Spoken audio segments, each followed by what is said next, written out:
Hello everyone, welcome back to my channel. So in this video, I'm going to start something new. So as a long-term Windows user, I'm going to give it a try onto Linux operating system into one of my daily driver laptop. Now the Linux operating system that I have decided for this purpose is Zorin OS. Now, when I say as a Windows user, I have been using Windows operating systems for a long time. I think I started from DOS 6.22 version and then subsequently starting from Windows 3.1 onward for the desktop operating system, as well as actually I have been work on Windows Server operating system starting from Windows NT 4.0 operating system. Now that being said, now Windows Server operating system and desktop operating systems are really powerful operating system. There's no deny on that one. But I really wanted to have, more control and then less background noise and then smooth experience with, less kind of like a prying on our daily activity. So that being said, the Linux operating system that I have decided to test out is Zorin OS. Now this video is not going to be kind of a technical overview or tutorial or deep down feature discussion video. Rather than that, it's like as a Windows user, when you're moving on to a Linux operating system for long-term usage, how your overall experience is going to be like, kind of like sharing that information. Now, that's being said, why Zorin OS? I found out a couple of options, tick boxes, I would say, why I picked Zorin OS. Number one is actually Windows-like user experience. As I said, like I'm coming from a Windows background. Zorin OS especially has been, optimized for Windows and Mac OS users to quickly adapt the operating system. So that smooth experience really matters. Even it gives you that desktop operating system overview for kind of like a Windows experience. And the other one is beginner-friendly installation. The installation, what I found out based on what I read, it's really smooth. Even any basic, operating system user will be able to handle that one. So I really want to try it out. Is it really going to be true? And the other one is clean and polished desktop environment. Now that particular part is really matters. We don't want our desktop operating system to be cluttered with various advertisements, and then we also want to make sure the operating system performance also going to be very much optimized. Now, what I found out is, based on the articles, Zorin OS is very much running smoothly even in older hardware. So for that purpose, I have a 3 to 4 years, I think even a little bit more than that, older hardware laptop. So a Dell laptop, I'm going to try it out in that one, which has around 16 GB memory, 256 GB SSD hard drive, I believe, which is more than enough, with a Intel, I think Xeon processor, which is more than enough, I still believe. But I really want to give it a try and see how the experience, how smoothly it will detect the drivers and less hassle for me to quickly up and running. Now, that is one more reason, minimum setup required. I don't need to go and find drivers, keep on downloading. If during the OS installation, if it can handle everything, that's smooth. That's going to be really, game changer for anyone who is adapting onto the Linux operating system. And the last and but not the least, strong first experience, first expression factor. Now, as I said, when you are trying to adapt to an operating system, which coming from another operating system, the first impression matters. Plus, we wanted to make sure when you're working on such operating system for hours, then it has to be very much smooth, and then confidence building experience has to be there in operating system. And then you should be able to find and navigate through your operating system based on what your previous experience on the other operating systems. So that being said, what I'm going to do is in this video, I'm going to talk about and then take you through my experience of the installation. And then on the subsequent videos, I'm planning to share how my experience went on with installing the, my daily workflow related applications and then how it runs. And then I would be really like to see your views and then your comments. What about your experience? Have you come across from, jump over from the Windows operating system onto a Linux as a daily driver? Have you done that one? What is your experience? And then if you come across any challenges, what are those challenges? So that being said, now let's jump into the installation. Okay, so for the installation, the laptop that I'm going to use is a Dell laptop. So it's a Dell Precision 5520, which I have bought down from the Facebook Marketplace for around, I think, maybe I spent around $350, New Zealand dollars. But I believe that's a really good deal for me.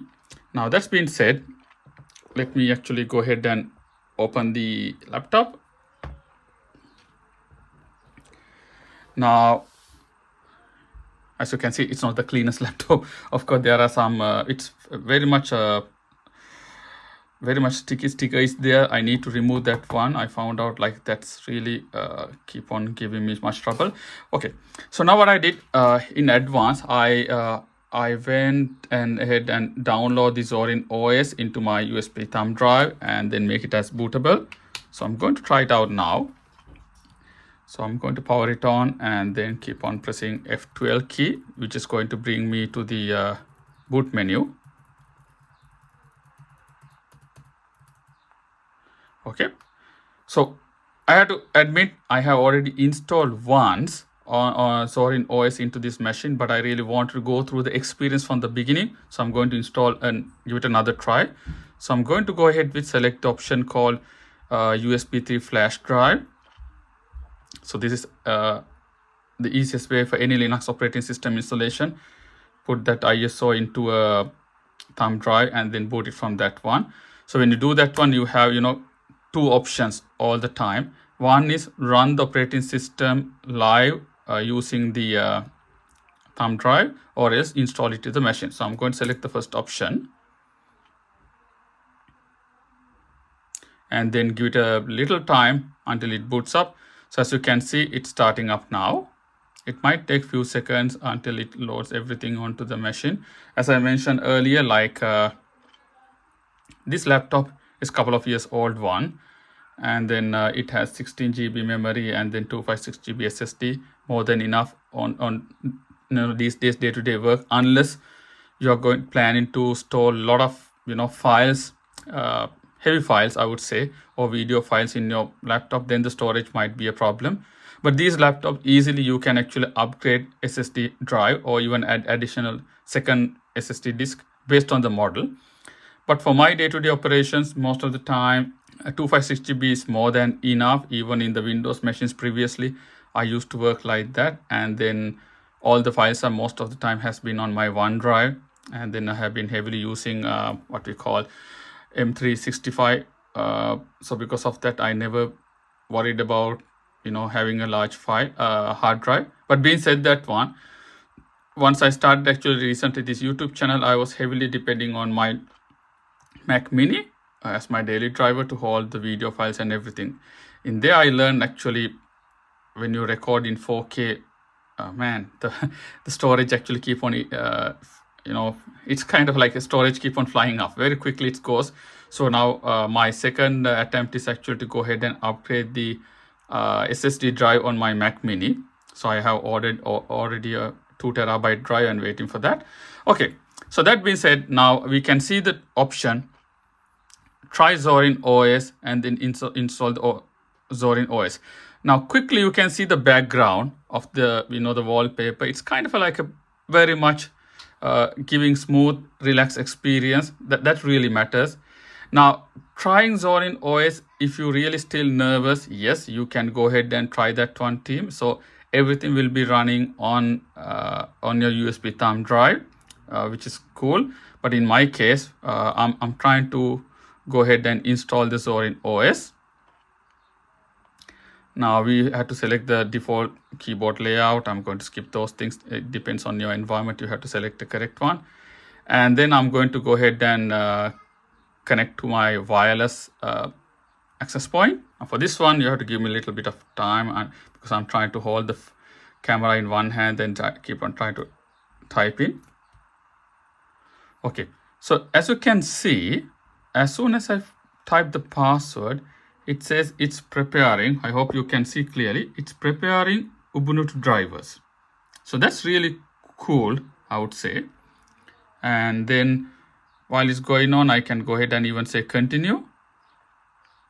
But even if I click that one, you can see it's keep on scanning your machine. So that's something I really like about. And then you have the option, download updates while installing Zorin OS or install third-party software. Now you can still see the preparing the Ubuntu drivers is running in the background. Now, of course, if you don't have any operating system in this machine, or if you had Windows, this first option will be already selected for you. I believe this is not happening for me because I have already installed Zorin OS in this machine previously. That might be the reason. But nevertheless, the first two options, download updates while installing Zorin OS, is already selected. Install third-party software for graphics and Wi-Fi hardware, and then additional media format is already selected. So third one is actually for us to select and opt out, but I will leave it aside.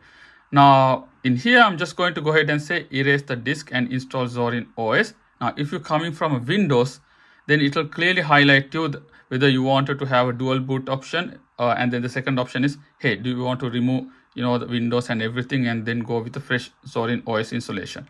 So I'm going to go ahead and select the second one. And still you can see preparing Ubuntu drivers. It's kind of like running in background smoothly. It's doing its job rather than giving you the pain of like going and finding drivers and install kind of a thing. Now it's going to confirm, hey, I'm going to destroy the partitions and then going to install a new partition, so on and so forth. I'm going to go ahead and say yes, go ahead and continue. Now this is strange because previously it detected my region correctly. Okay, just go and select Auckland. Okay, so for this part, I'm going to go ahead and fill my details. Okay, so I have completed that part, and then I'm going to go ahead and say require my password to log in. I don't want to log in it automatically. That's not secure at all. So I'm just going to go ahead and continue now. So by this time, the driver finding job has been automatically completed by Zorin OS. I really like that idea. Without disturbing you, it's going to do that job for you in the back end. Now most of the time, if you have some kind of like a special drivers, maybe after the installation it might highlight you certain drivers are missing, so you can go ahead and try to go for the particular vendor website then find it out. But very rarely you will come across such a situation as far as I am aware, unless it's a kind of like a special kind of like hardware device. In that case, you might have to check with the vendor website. This might be a one of areas. Sometimes you might have to get shy away from Linux because of that particular reason. But being said that one, always check. Now I used to have a gaming laptop which had a NVIDIA 4060 GPU, and then when I tried I think I tried Zorin and then Ubuntu both on that one, I never had any issues installing that drivers into that laptops. Most of the time I went with the default option. But even after being said that one, I even tried going to the manufacturer website and downloading install. Very rarely I came across any issues on that one. Now this installation, I have noticed it took around, I think roughly around 10 minutes time on my machine. Maybe the performance might be the reason, and then that mileage might be vary based on your hardware. So what I'm going to do is I'm going to pause my video and then come back once the initial installation has been completed. But as far as you can see, it's going very, very quickly, team. So I'm really happy about that experience. Okay, so the installation has been completed now. So I'm just going to go ahead and select restart now. So remember, like I have not removed the USB thumb drive yet. I'm waiting until the operating system give me that message. So once I receive that message, I'm going to remove that one, press enter, and then wait for the magic to happen. So far, overall experience, like I believe like less than, I would say, apart from the USB thumb drive creation, overall operating system creation part has been less than 15 minutes, I would say. So pretty much good, from my point of view. But if you're, the machine is a high spec one with the latest high-end processors and everything like that, then I would say this will be less than 10 minutes, maybe 7 to 8 minutes time period. Okay, so now I'm back onto the login prompt. So I'm just going to go ahead and type the password. Press enter. Okay, so it's the same wallpaper what we saw in the beginning of the when you're running from live from the wireless. So you can see I have error, activation on network connection failed. Now maybe we can have a look at it a little bit later what is going on. I really want to find out whether it's going to hinder our wireless network. Most probably it can be a wireless network side. So it seems to be like it's on my wireless network. Okay, so let's go ahead, and then I did a quick check on my issue and then found out it's my wireless access password. I have entered it in a wrong way. So that being said, the first thing is about the experience. So it's going through the start tour, but this start tour I found out is really useful because it's just going to go ahead and provide you some guidance which you need to go ahead and get experience into. Now you can actually select the, let's say, the Zorin experience. Now this part is based on your background. Now if you're coming from like Mac OS or Windows 11 or maybe Windows 10, maybe based on that you can actually change the desktop, the operating system, how it's actually represent on your environment. Now if you're coming from maybe like, let's say, Windows 11, maybe you might be prefer this method, but I still prefer how Microsoft Treater does on Windows 10. And I still keep on going with the default option. I'm happy. And then if you want, you can go ahead and change the, the theme and the other things in the same time. But of course, you can come back. So that's not something we have to worry about. And this part I found out very useful for me because I'm heavily depending on Microsoft M365 account to store my files and then work on, especially on PowerPoint presentation files when I'm conducting training sessions, and then the Word and then Excel files. So I can directly go ahead and connect my online accounts. But as I said, any given time you can come back for this one. And then even your email account creation, connecting your email account and everything. And then if you really want to connect with your phone, you can use this tool to be downloaded into both your mobile phone and then connect that with that one seamlessly. That's up to you, and it depends. And there are some other third-party utilities also available, free ones, which can connect Windows, the iOS with Linux operating systems, Windows, and then Mac OS. So I would say give it a try. If you prefer, you can try this option as well. And then the launch software. So if I go through this one, it'll try to give me quickly, because earlier I was looking at the Brave web browser, because the Brave web browser is the default web browser in this operating system. And then the one that came with this one is kind of like a expired version like. So you need to go ahead and uninstall and install the latest one for that one. But I'll leave that one later time period. And then I check the updates. There's no updates on my operating system, so that's good. And then we are almost completed, and then that's it. Now, of course, as I said, this is the basic version, or we call this Zorin OS core version.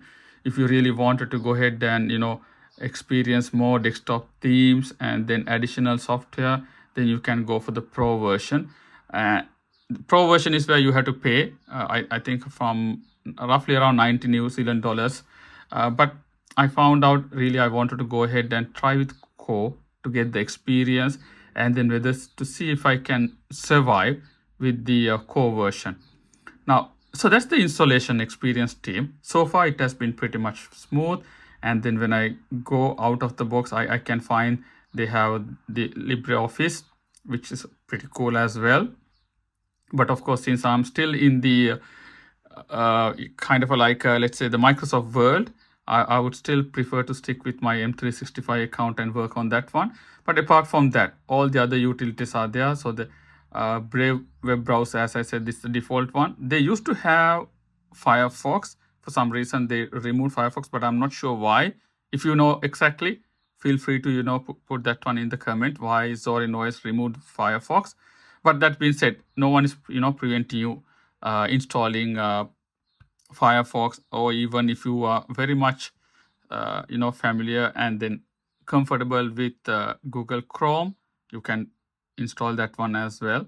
But of course, privacy is another issue. But that being said, I think overall experience is really fine. So my next video is like what I'm trying to do is I'm going to now install all the required other software and then going to use that one. Maybe after like 1 week time, I'll come back and share my experience, how it went on. So the plan is I have in the background, just to share quickly, team, I have my Mac Mini. So that one I'm always using for my video editing work and sort of, when I'm working on the desktop most of the time. But moving forward, my plan is to go ahead and use my this laptop whenever I travel and then work from a coffee shop or anywhere like that. I wanted to work on this one, and then most of the time I'll be even doing a couple of videos from my iPhone. I'm using a basic iPhone. I would say iPhone 14 basic one, but I'm more than happy with that minimum setup so far. And then all these videos at the moment I'm working on using that iPhone one. I'm really happy with that. So I really want to check whether I can smoothly transfer files from my iPhone into this laptop, and then whether I can do any basic video editing. So far I'm using Camtasia when I'm doing screen recording, but unfortunately Camtasia doesn't have any version which is compatible with Linux. So probably I will have to go and learn about OBS Studio and then install that one into my laptop and see whether I can use OBS Studio. But I really don't want to give up on Camtasia because I already spent a good amount of money on that one. But being said, that one in my laptop, I'm going to give it a try with OBS Studio and see how that goes onto a basic video editing works. So that's been said, the first experience so far has been a very much smooth one. Installation, and then I'll come back to you with my latest updates after using this one for 1 to 2 weeks time, how it goes. So in the meantime, stay tuned. Thanks, team.